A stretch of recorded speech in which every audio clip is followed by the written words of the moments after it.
오늘 뵙게 되어서 너무너무 반갑고, 새로운 다시 소개드리려는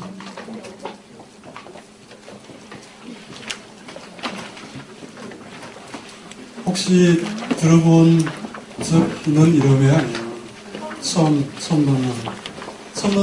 듣는 분이 많으실 거예요. 그 이유는 제가 그다지 소설가로서 이렇게 별로 알려져 있지 않고 그다지 대중성 있는 그런 작품들 쓰지 않아가지고 그냥 모르시는 분들이 많을 거예요. 그런데 소설가로서는 그렇게 유명하지는 않지만 번역가로서는 좀 더 유명한 편이거든요. 그래서 조금 전에 소개한 것처럼 꽤 많은 영어책을 번역을 했는데 그 중에서 아마 얘기하면 모르실 만한 것도 상당히 있어요. 소설도 이제 초기에는 제가 지금 번역을 한 게 한 16년 정도 됐는데 초기에는 제 취향의 그런 책들을 번역하기보다는 출판사에서 이제 의뢰가 오면은 제가 좋아하는 책은 아니건 뭐 상관없이 그렇게 닥치는 대로 번역을 했죠. 그래서 나중에는 이제 번역한 걸 후회하게 된 그런 책들도 많이 번역을 했어요. 그 중에 대표적인 책을 들면 이제 우리가 사소한 것에 목숨을 건다라는 그게 2003년경에 그 해의 베스트셀러에 오른 그런 책이 있었는데 이런 책은 절대 번역되어서 출간되어서는 안 되는 그런 좋지 않은 그런 책들이에요. 어떤 일종의 처세에 관한 그런 책들인데 그런 책들은 정말 나오지 말아야 되는 그런 책입니다. 제가 번역한 책 중에서 개인적으로 제일 좋아하는 책 중에 하나가 영국의 작가인데 얼마 전에 죽었는데 존 파울즈라는 유명한 작가가 있는데 들어보셨나요? 존 파울즈? 네.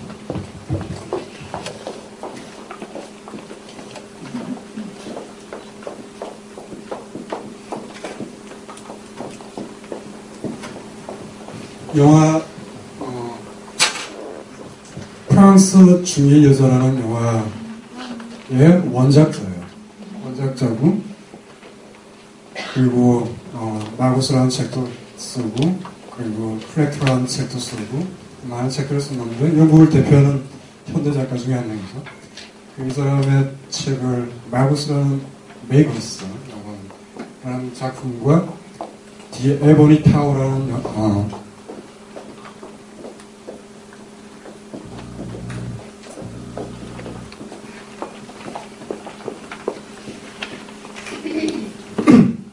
이 디에브리 타운은 중편 소설이 5편 정도 실린 컬렉션인데 이 책을 시간 되시면 한번 읽어보시면 정말 굉장히 어떤 문체가 이룰 수 있는 어떤 경지에 이른 그런 작품이에요. 굉장히 아름답고 영국을 대표한 작가의 개인적으로 가장 훌륭한 그런 작품입니다. 근데 그 중에서 한 5편 가운데서 2편 정도는 정말 특별하게 아주 아름다운 그런 작품. 그 외에도 제가 개인적으로 번역한 책들은 헨리 밀러라고 아시죠? 영화 국회기선이라는 작품.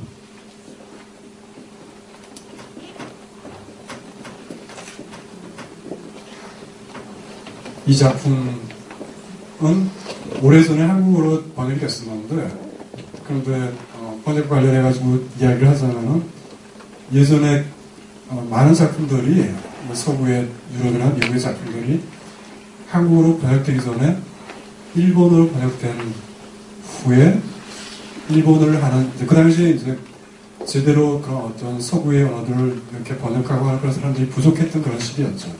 그 시기에 이제 그런 인력이 부족하니까 일본어로는 많이 번역이 됐죠. 그 작품들 다시 이제 한국어로 번역하는 일종의 이제 이중의 작업을 거치는 중역이라고 그러죠. 그런 그 역시도 해서는 안 될 짓이죠. 그런 일본어로 번역이 되는 과정에서 원작이 상당 부분 훼손된 상태에서 다시 또 한국어로 번역이 되니까 나중에는 아예 엉뚱하게 번역이 그러니까 완전히 새로운 작품이 탄생한 그런 경우도 많았습니다. 이 북해기선 같은 경우도 마찬가지였는데 오래전에 이제 일본어로 번역된 작품을 다시 한국어로 옮기는 과정에서 원작이 훼손된 정도가 뭐 거의 경이로울 정도로 하여간 많이 그렇게 훼손이 돼가지고 나중에 새로 이렇게 번역을 하면서 이전에 번역된 작품을 가지고 대조를 하면서 봤더니 이건 완전히 새 소설인 거예요. 전혀 다른 두 개의 소설입니다. 근데 하여간 약간 두서없이 얘기를 했는데 여기가 저에 대한 간략한 소개가 됐는데 그런데 지금 며칠 전에 이제 그 번역을 해서 갑자기 번역원 그 개강 특별 그 강연을 이렇게 부탁을 받으면서 나중에 이메일을 그 전화 연락을 먼저 받고 이제 몽롱한 상태에서 자다가 받아가지고 나중에 이메일로 확인을 해보니까 그 주제가 번역가의 윤리와 자세인 거예요. 그런데 약간 잠이 들깬 상태에서 번역가의 자세와 번역가의 윤리가 무엇이 있을 수 있을까를 한참을 생각해봤는데 도무지 모르겠어요. 그리고 정신이 든 다음에 생각해봤는데도 잘 모르겠어요. 번역가에게 무슨 윤리가 있어야 되는 건지 약간 비유로 치자면 번역가의 윤리라고 하는 거는 마치 무슨 대장장이에게 윤리가 있어야 된다는 그런 의미로 저한테는 다가왔거든요. 윤리라는 말은 너무 거창한 말 같고 윤리까지는 없어도 될 것 같아요.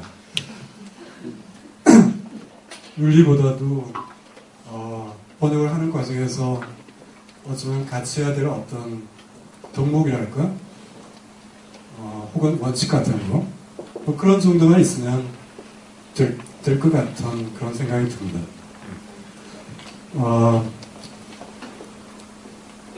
그래서 제가 이제 그 주제에 맞춰가지고 생각을 해봤는데 뭐 번역이라는 건 실제로 그 번역을 하면서 구체적인 이제 그 과정에서 어떤 식으로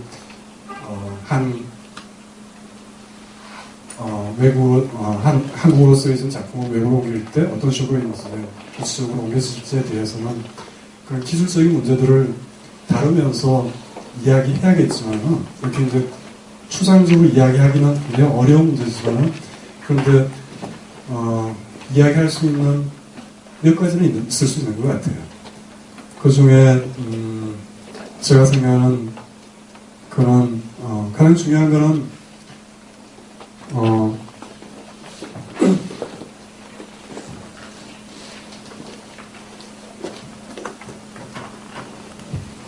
어쩌면은 뭐 번역의 그 시작이자 끝이라고 할 수 있는 거는 가장 중요한 거는 원작이라는 거, 본래의 작품, 그러니까 번역하고자 하는 본래의 작품이 가장 중요해요. 그런데 이 번역을 둘러싼 일종의 오해와 잘못된 어떤 미신이라고 그럴까요? 그런 것들이 상당히 있는 게 예전에는 굉장히 많았어요. 그런데 요즘 들어서는 점차 그런 부분들이 많이 없어져 가고 있고 제대로 된 어떤 번역 풍토라고 그럴까요? 그런 것들이 자라고 있다고 볼 수 있는데 아직도 이제 많은 사람들이 잘못 생각하고 있는 게 잘못 생각한다기보다도 어떤 오해의 소지가 굉장히 발생할 수 있는 게 번역을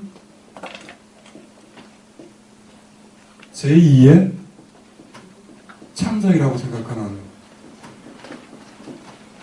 이 이야기는 맞기도 하고 틀리기도 해요.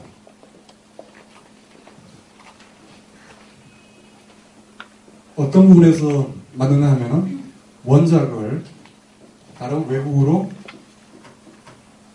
번역하는 이 원작과 외국어는 뭐 어떤 언어를 막론하고 문법적으로도 그렇고 어떤 사용에 있어서 굉장히 차이가 있단 말이에요. 그래서 원작을 외부로 옮길 때는 원작이 갖고 있는 어떤 원작만의 그런 미학적인 어떤 그런 요소 그런 것들이 일정 부분 사라질 수밖에 없는 그 점을 감안할 수밖에 없죠. 그럼에도 불구하고 최대한 원작이 갖고 있는 어떤 가치라든지 원작만의 어떤 독특함, 스타일 그런 것들을 최대한 외부로 옮길 경우에도 포함시켜야 된단 말이에요. 그런데 가장 중요한 거는 제가 생각하기에는 원작의 가장 충실한 번역, 충실한 번역이 가장 좋다는 거.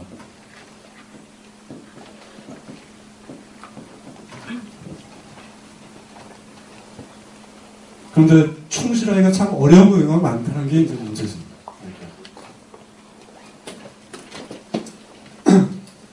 그런데 이 제2의 창작이라는 이것이 많은 어떤 경우에 어떤 잘못된 길로 인도할 수도 있다고 얘기할 수 있는 게 옮기는 과정에서 번역가의 어떤 창조적인 그런 창조적인 생각은 엄연히 필요하죠. 분명히 필요하고 이런 어떤 창조적인 생각이 없으면 번역이 사실 어려운 그런. 그런데 창조적인 이제 가령 어떤 영어 어떤 단어에 해당되는 우리말을 선택할 수 있는 몇 개의 단어들이 있다면 그 중에서 그 문맥과 관련해 가지고 가장 정확한 가장 바람직한 하나의 단어가 있을 수 있고 그것을 끝내 찾아내야 되는 게 번역가의 이제 어떤 임무라고 할 수 있겠죠. 그거는 단어의 차원에서뿐만 아니라 문장의 차원에서 그리고 책 전체의 차원에서. 그런데 하여간 이 한 단어를 다른 외국어 단어로 옮기는데 최대한 어떤 창조적인 생각을 해서 가장 적합한 단어를 찾는 데 있어서 창조적이 의향은 분명하지만 이 창조적인 게 너무 지나쳐버려가지고 번역가가 임의대로 자기의 마음대로 어떤 단어를 해석한다든지 문장을 해석한다든지 그렇게 되면은 그거는 잘못된 길을 이미 가고 있는 거죠. 그러니까 하여간 그 어떤 수위를 잘 유지하는 거, 하여간 창조적인 어떤 표현을 생각해 내긴 하지만은 그 창조적인 표현이 본래 원작이 갖고 있는 어떤 의도라든지 그런 것을 벗어나게 되지 않게 그 안에서만 창조적인 상상력을 발휘해야 되는 거다. 그래서 이 제2의 창조이란 말은 번역가의 굉장한 어떤 그런 창조적인 언어적인 어떤 상상력을 필요로 하지만은 그거는 원작의 어떤 힘이 미칠 수 있는 어떤 원 안에서 그게 활약되어야지 그것을 넘어서게 되면은 그야말로 말 그대로 제2의 창작인 그러니까 원작과 동떨어지는 그런 작품이 될 수도 있다는 거죠.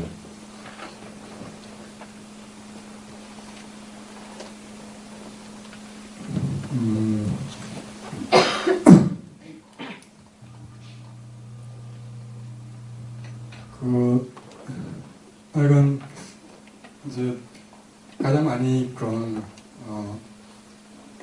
번역에서 이제 이야기 방식에 있어서 이야기 때는 할 수 있는 게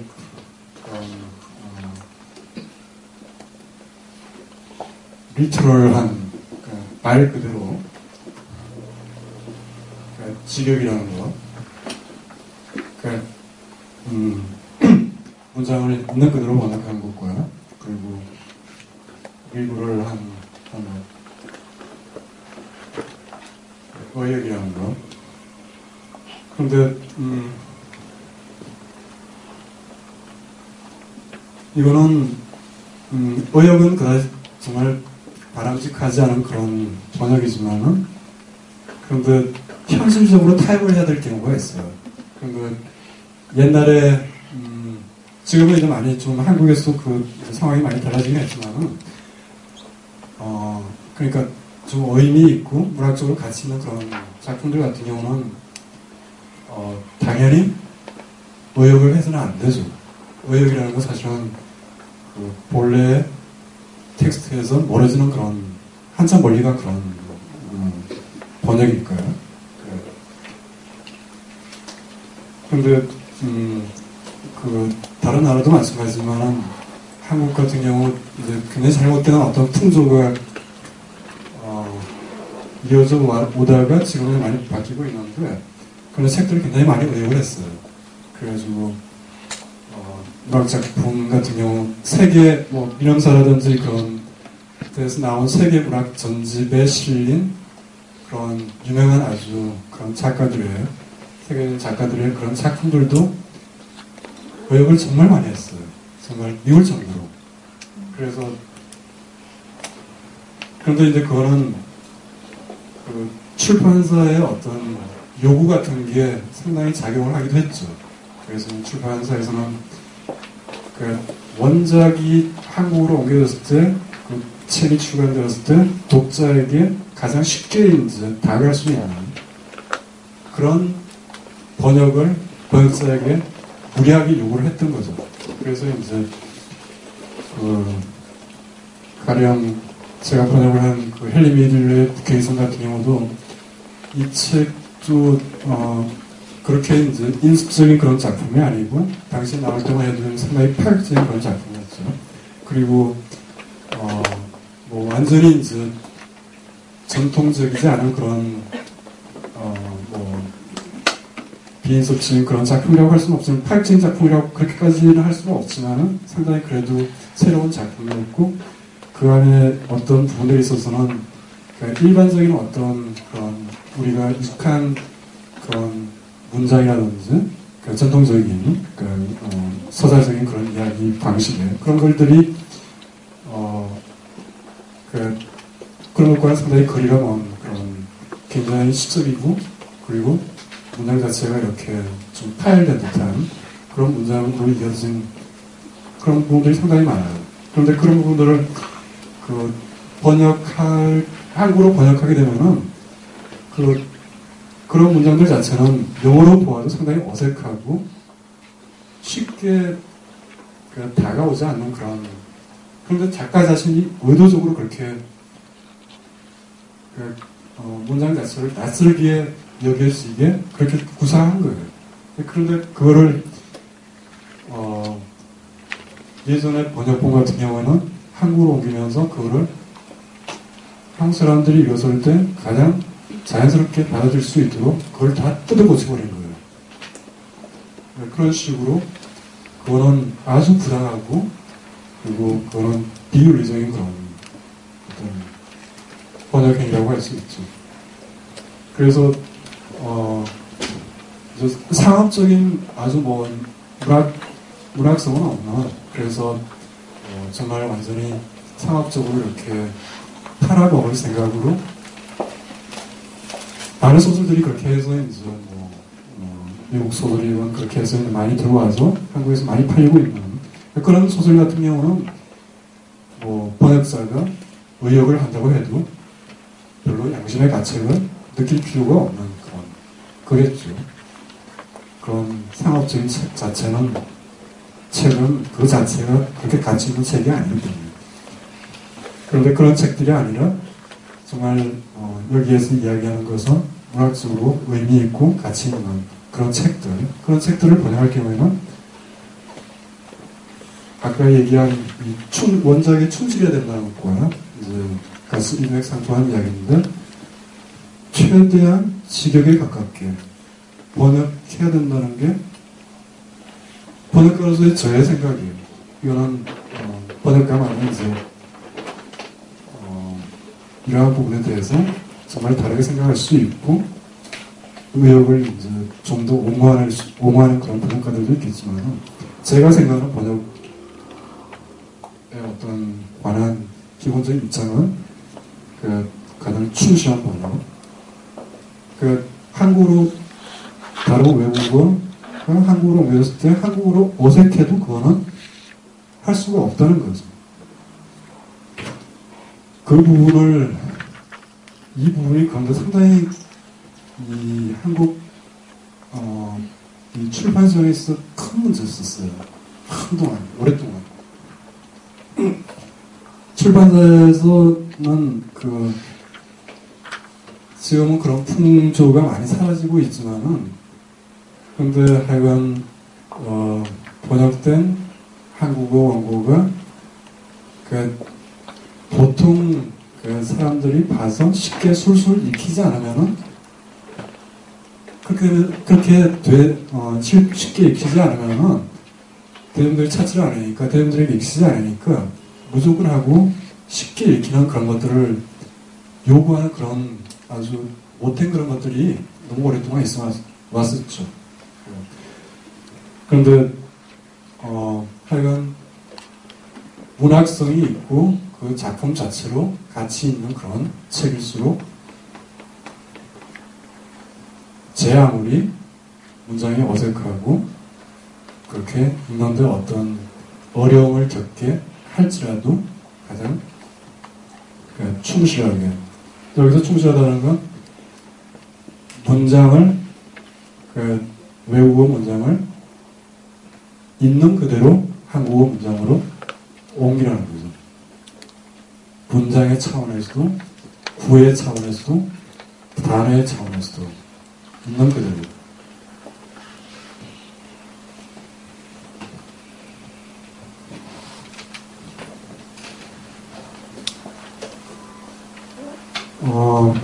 하여간 그런 식으로 이제 좀 장황하게 이야기가 됐는데 요약하자면은 가장 좋은 번역은 가장 원작에 충실한 번역이라는 거. 그리고 이제 다음 이야기는 번역가의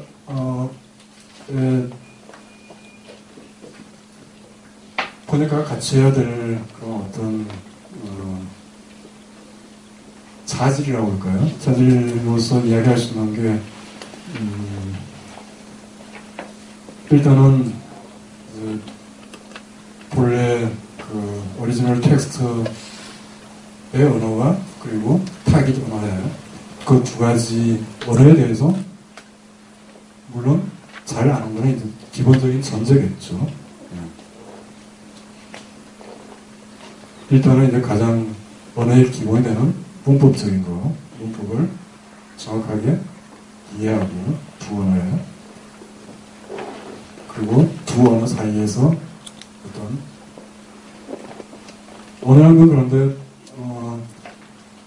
지구상에 수많은 언어들이 있고 굉장히 다른 것 같지만 또 어떤 부분에 있어서는 굉장히 보편적인 부분이 있어요.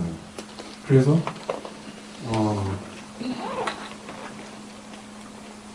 물론 이제 어떤 가령 다른 외국 작품에서 이야기하는 어떤 그 나라만의 고유한 어떤 역사적인 문화적인 그런 어떤 부분들이 다른 어떤 외국인에게는 끝내 이해될 수 없는 부분은 없는 것 같아요. 거의 이해하기는 굉장히 어렵긴 하지만은 끝내 이해될 수는 없는 그런 부분은 없는 것 같아요. 인류 공통의 어떤 인간으로서 가진 기본적인 어떤 정서와 의식 그런 걸 통해서 끝내 다가갈 수 있는 그런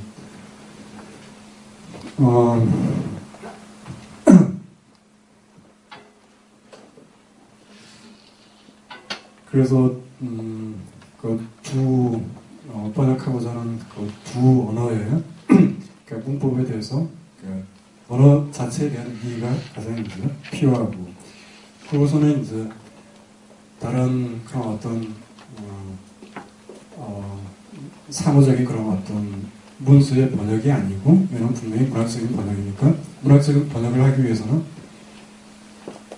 결국 번역가가 최종적으로 이제 그 텍스트를 가지고 번역을 하면서 그거에서 가장 적합한 단어들을 찾게 되는데 그게 이제 결국은 번역가의 몫인데 그 찾는 과정에서 필요한 게 이제 문학적인 감수성이라는 거. 문학적인 감수성은 굉장히 문학 작품을 번역하는 데 있어서는 결정적으로 중요한 거죠. 그래서 적어도 문학 번역을 할 경우에는 단지 언어적인 두 언어에 대한 그런 어떤 완벽한 이해만으로는 부족한 거기에 이해가 기본적으로 전제되고 거기에 더해서 문학적인 감수성이 필요하다는 거. 근데 감수성은 어떻게 기르죠? 문학적인 감수성은 타고나면 좋겠지만은 그렇지 않은 경우에는 문학 작품을 계속해서 읽는 수밖에 없죠. 읽음으로써 감수성을 기를 수 있는 경우.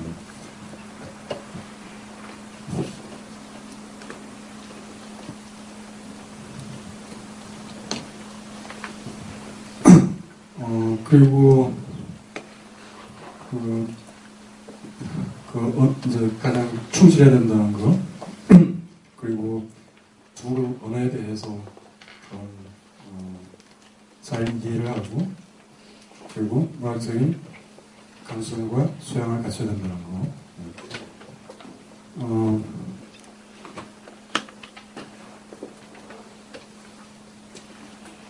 다시 원작에 충실한 것에 관련해가지고 조금 빠진 부분이 있는데 그 얘기를 하자면은 일단은 자기가 번역하게 된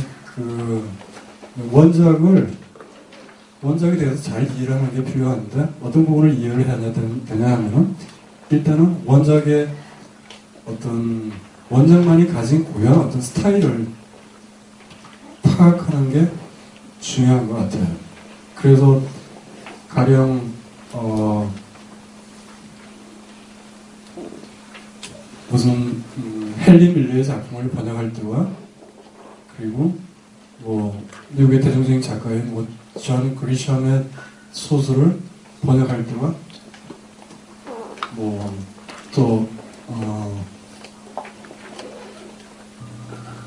제가 개인적으로 좋아하는 아이리시 작가죠, 원래 프랑스에서 많이 활동한 세뮤얼 베켓 같은 그런 작가들 작품을 번역할 때 그 작품에 다가가게 되는 어떤 마음가짐 자체가 좀 달라질 필요가 있을 것 같아요. 가령 존 그리샴 같은 경우는 그냥 기계적인 번역을 해도 별로 큰 문제가 되지 않아요. 거기에는 별로 문학성이라는 게 없으니까요. 그런 대중적인 소설을 번역할 때는 그야말로 기계적인 번역을 해도 상관이 없어요. 저도 이제 제가 원치 않았는데 그런 식으로 미국의 대중적인 작가의 작품들을 여러 번 번역을 했는데 그때는 머릿속으로 어떤 단어들을 두 번 생각할 필요가 없이 거의 기계적으로 마치 무슨 재봉사가 재봉틀을 돌리면서 일을 할 때처럼 그런 식으로 이렇게 계속해서 컴퓨터에 이렇게 키보드를 이렇게 치면서 그렇게 번역을 해도 충분히 되더라고요. 어떤 단어에 보다 정확한 어떤 한글 단어를 찾으려고 애를 쓸 필요도 없이 그만큼 이제 그런 원작 자체가 이제 그냥 뻔한 내용의 그런 거니까 그런 데까지 그렇게 수고를 그래서 상상력을 발휘하고 창조적인 생각을 발휘해서 그렇게까지는 할 필요는 없는 것 같아요. 그래서 그 원작의 스타일이 어떤 식인지를 잘 파악을 해서 이제 스타일이라고 하면 우리가 다양한 스타일이 이제 작품의 스타일이 있겠지만은 어떤 경우는 굉장히 글 자체가 굉장히 화려한 그런 스타일의 작품도 있을 수 있겠고, 그리고 굉장히 절제되는, 그래서 단어의 선택이 아주 신중하고 그런 식의 절제된 그런 식의 글도 있을 수 있겠고, 그리고 또 아주 섬세한 스타일의 그런 작품도 있을 수 있겠죠. 그리고 또 어떤 경우에는 굉장히 건조한 느낌이 나는 들게 이게 그런 하드볼드 그런 로 분류될 수 있는 그런 소설들 같은 경우는 굉장히 드라이한 그런 가령 해밍웨이 작품들도 보면 굉장히 드라이한 그런 작품들이에요. 그래서 전체적으로 그 원작의 흐르는 그런 어떤 독특한 스타일, 방금 얘기한 것 외에도 이제 더 많은 어떤 것들이 있을 수 있겠는데, 그러한 스타일을 잘 살리는 거, 그건 약간 그 자신이 번역하고자 하는 어떤 작가의 그 해당 작품뿐만 아니라 그 작가가 구사하는 어떤 그런 작가 작품 세계 자체에 대한 어떤 이해 같은 거, 그런 것들이 이제 있으면 좀 더 스타일을 잘 펴나갈 수 있겠죠. 그래서 그런 스타일을 최대한 잘 살리는 거, 그거 역시도 중요하다고 생각됩니다.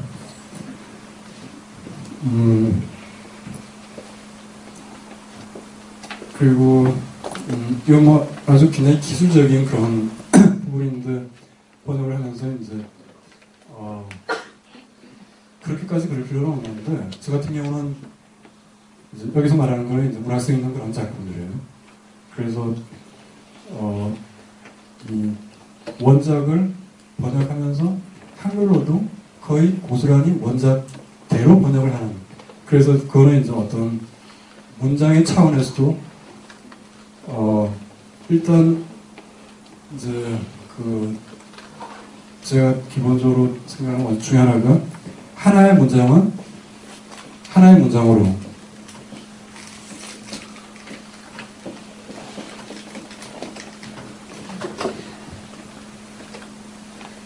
한국어로 하나의 문장인 경우에는 다른 타 외국어로도 가급적 하나의 문장으로 옮기려는 거죠. 그래서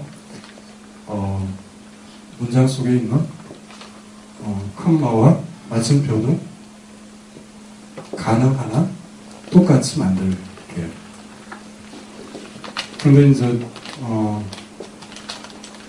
이 한국어와 그런 서구의 이제 언어가 문법적으로 이제 구조가 많이 달라가지고, 어떤 경우에는 개인적으로 이게 편견이 될 수도 있지만은, 저는 이제 언어에 있어서 어떤 언어도 다른 언어보다 우월하다고 생각지는 않는데, 다 이제 다르고 특성이 있죠.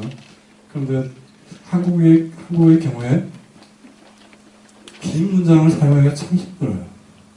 영어 같은 경우는 관계대명사라는 그런 아주 굉장히 놀라운 그런 문법적인 그런 장치가 있어가지고, 관계대명사를 사용하면 굉장히 긴 문장도 수월하게 만들 수 있는데, 한국어 같은 경우는 한국어로도 물론 그렇게 얼마든지 긴 문장을 만들 수 있어요.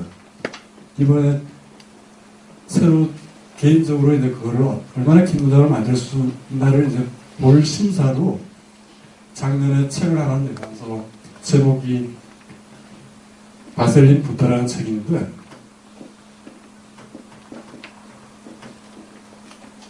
여기서 바셀린은 베솔린이고 붓다는 붓다라는, 전혀 서로 어울리기 힘든 이제 그런 두 개의 단어가 결합된 그런 좀 실험적인 그런 소설이죠.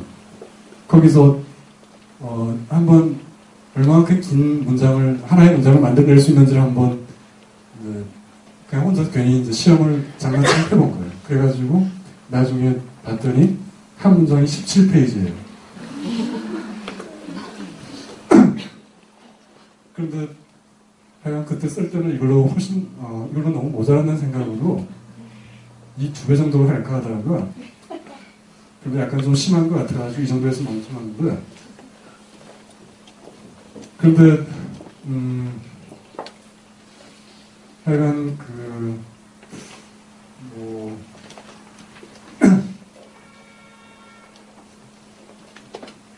영어 같은 경우에는 이 긴 문장이 있을 경우에도 그 주어를 계속해서 어떤 마음속으로 이렇게 잃지 않는다고 그럴까요? 누가 문장의 주체인지 그거를 잃지 않게 되는 그런 그 같은 느낌이 있는데 한국어의 경우에는 보통 한 5줄 정도 넘어가게 되면은 주어가 뭐였는지 약간 감감해지는 그런 경향이 있어요. 그걸 두고 이제 한국어가 어떤 비과학적이라든지 그런 식으로 이야기를 할 수는 없고, 그렇다고 어떤 사람들이 이야기하는 것처럼 한국어가 세계에서 가장 과학적인 우월한 언어라는 그런 식의 이야기를 하는 사람이 있는데 그건 말도 안 되는 이야기라고 생각해요. 그거는 정말 그 문화적으로 그런 쇼비니스트라고 하죠. 국수주의자들이 이야기하는.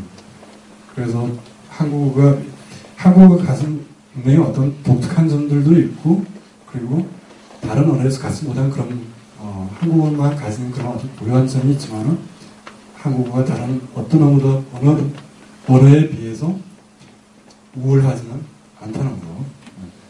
그렇다고 뭐 열등하다는 얘기는 절대 아니에요.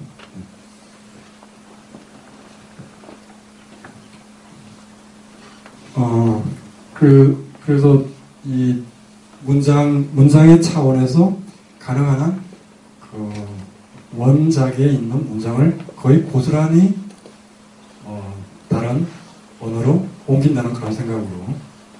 그래서 가령 제임스 조이스의 루시드 같은 경우는 그런 이제 영어로 쓰여지긴 했지만은 다른 외국어로 옮겨질 때 약간 컴마라든지 그런 마침표 같은 거 그런 것들도 이 작가 자신이 하여간 이제 훌륭한 작품을 쓰는 작가들 경우에는 컴마라든지 혹은 어떤 단어의 반복, 여기서는 이제 굳이 필요하지 않은 단어인데도 어떤 문장 속에서 반복되는 경우, 그런 불필요한 반복까지도 작가가 의도해서 그렇게 만든다는 거예요. 그래서 정말 문학성 있는 그런 작품들을 번역할 때는 그런 부분까지도 이제 이 한국 출판사에서 이제 또 하나 어떤 병폐가 어떤 단어 혹은 문장이 반복되는 걸 굉장히 싫어해요. 그래서 불필요하게 반복되는 부분들이 있다고 생각되면 그것들을 어떻게든지 없애려고 하는데, 그런데 정말 수준 있는 그런 어떤 문학 작품의 경우에는 작가 자신이 어떤 단어라든지 그런 것들이 반복되는 것을 모르지 않고 의도적으로 넣는 거니까 그런 부분까지도 그 원작에 가장 충실하게 반복이 있으면 단어를 반복해서 그렇게 하는 게 좋다는 거죠.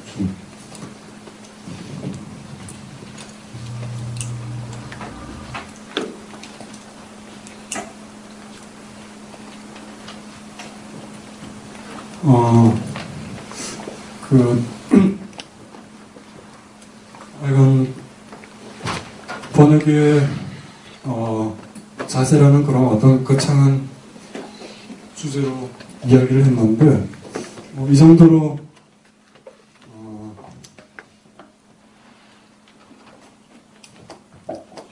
일단은 이 정도로 이야기할 수 있을 것 같고,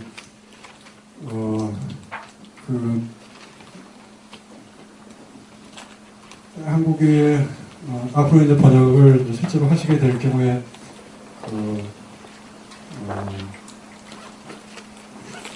그래서 이제 그거는 이제 개인의 이제 그런 어떤 기호에 따라서 달 수도 있겠지만은 약간 한국에도 그런 아주 대중적인 그런 대중적으로 잘 알려진 그런 작가들 외에도 정말 오히려 그런 작가들보다도 더 훌륭한 그런 작가들이 분명히 존재하고 있고 시인 소설가요.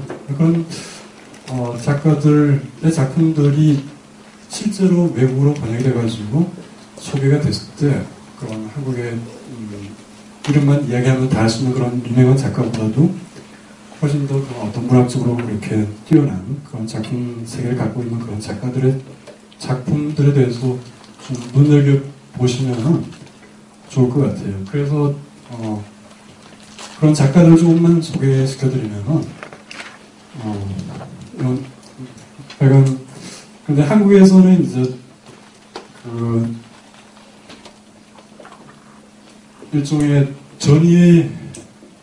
전이라는 거, 전위적인 문학, 실험적인 문학, 혹은 아방가르드한 그런 문학, 이 문학의 흐름이 사실상 좀 많이 부족했어요. 그래서 그 과거에 이제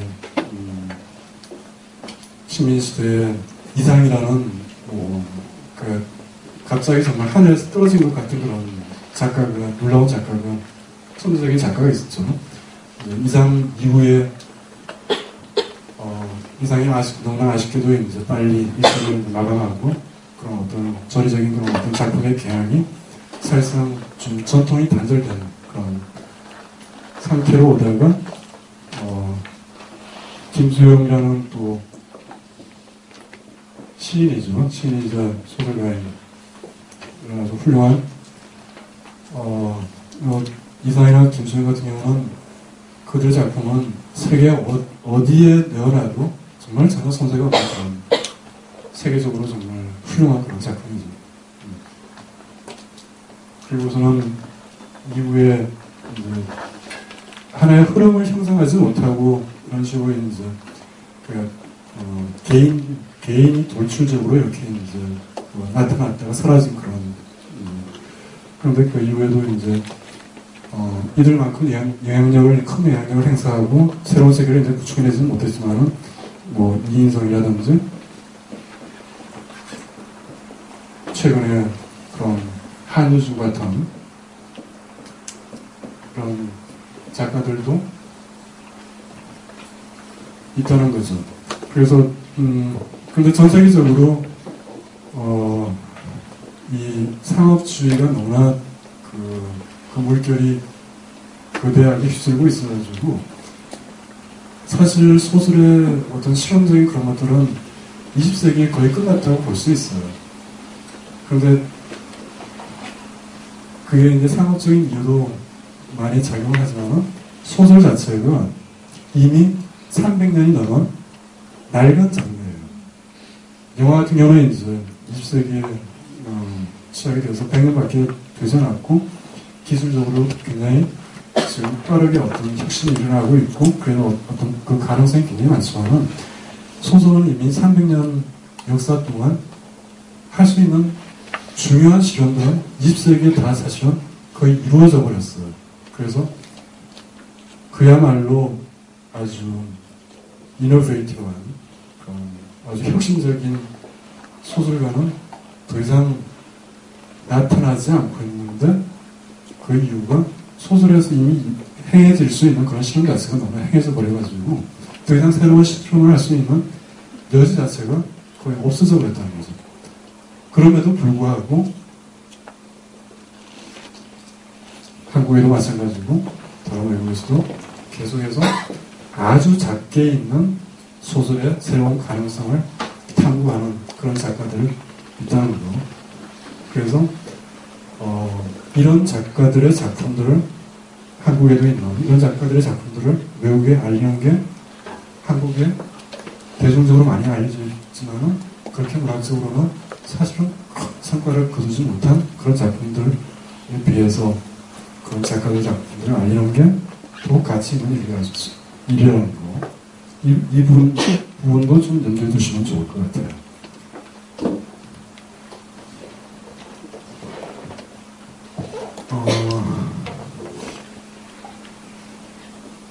그리고 몇 가지 좀 말하고자 했던 것 중에서 이렇게 다시 보니까 별로 말하지 않아도 좋을 것 같은 이야기들 말할게요.